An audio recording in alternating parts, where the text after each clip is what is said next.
Chers amis, bonjour. J'ai trouvé un texte absolument extraordinaire de notre maître et professeur et Rav, André Neher, Zecher Tzadik Livracha, dans ce merveilleux livre qui s'appelle « Dans tes portes, Jérusalem ». Et puisque l'occasion s'y prête, Yom Yerushalayim, écoutons-le. Parlez au cœur de Jérusalem, portez-lui votre message, dit le prophète Yeshayahu. J'ai encore dans l'oreille et dans l'âme ce verset biblique par lequel le président Chazar nous a interpellés ce Shabbat du 17 juin 1967 à Jérusalem. Nous, je veux dire le grand rabbin d'Angleterre, le professeur Nelson Gluck, et moi-même qui représentions alors en face de la municipalité de Jérusalem, solennellement réunis chez le président de l'État d'Israël, les trois grandes communautés juives de la diaspora, celle d'Angleterre, des États-Unis et de la France. Vous voici face à face avec Jérusalem. Parlez à son cœur. Proclamez à Jérusalem le message de la diaspora juive, puisque c'est pour le lui porter que vous êtes venus en Israël. Ce que j'ai dit à Jérusalem, je ne le sais plus guère. Pouvais-je d'ailleurs dire à Jérusalem, en cette heure solennelle, tout ce que je voulais lui dire, tout ce que je devais lui dire?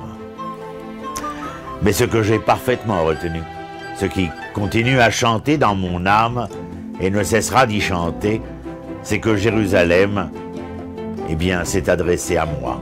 C'est l'expérience exaltante et inoubliable à laquelle un pays et un peuple m'ont permis de participer durant les quelques journées de ma rencontre avec Israël.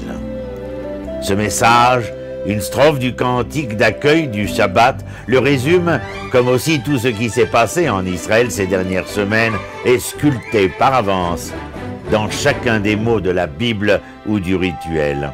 L'histoire juive et le livre juif sont véritablement ressentis aujourd'hui comme la trame et la chaîne d'une seule et même réalité.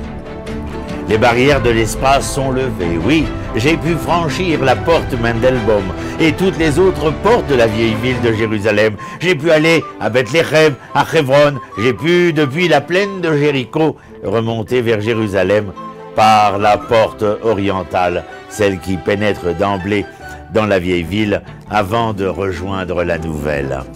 Avec des milliers de mes frères, j'ai découvert les dimensions nouvelles de l'espace d'Israël. Nouvelles, mais ne sont-ce pas les dimensions anciennes de la Terre Sainte revenues à Israël du plus profond des siècles? Oui, les frontières du temps se sont dissipées.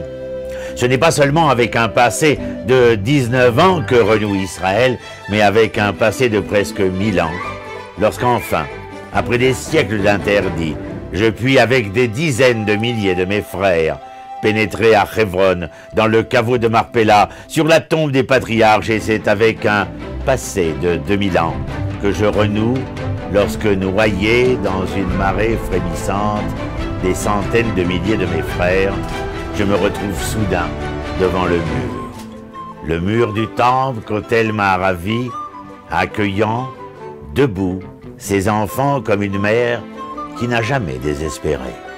Non, ce n'est pas avec un passé que j'ai renoué en cette aube de Shavuot, lorsque dès les premières lueurs de l'aurore, les hommes, les femmes, les vieillards, les enfants, les rabbins, les ouvriers, les chassidim, les soldats, déjà formés, les grappes vivantes, accrochées à toutes les rues, tous les sentiers, toutes les pentes menant à Jérusalem, vers la Jérusalem retrouvée, vers le mur du temple dont on avait annoncé que l'accès serait libre à partir de 5 heures du matin. Non, pas avec un passé, mais avec le passé, avec la source de l'histoire juive qui allait se jeter maintenant comme un fleuve au flot grandi par 2000 ans d'épreuves et de fidélité dans l'estuaire, dans le port.